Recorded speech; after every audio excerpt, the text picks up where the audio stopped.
এই চৌকাঠের কারণে আপনাদের পিলারের ক্ষতি করা যাবে। অনেক জায়গায় মিস্ত্রিরা বোঝে না, মালিকের কিন্তু এতে ক্ষতি হয়ে যায়। ভবিষ্যতে আপনাদের বাড়ির ক্ষতি হবে পিলারের ঢালাই কাটাকাটি করলে। এই যে যে চৌকাঠ গুলো লাগানো হয়, অনেক সময় দেখা গেছে কলমের পাশে পড়ে চৌকাঠ গুলো।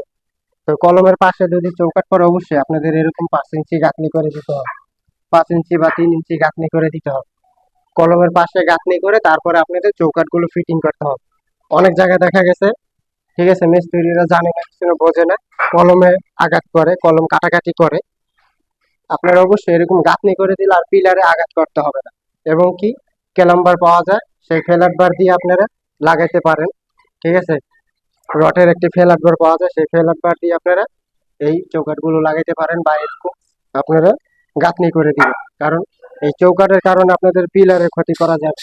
অনেক জায়গায় মিস্ত্রিরা বোঝে না, মালিকের কিন্তু এতে ক্ষতি হয়ে যায়। ভবিষ্যতে আপনাদের বাড়ির ক্ষতি হবে পিলারের ঢালাই কাটাকাটি করলে।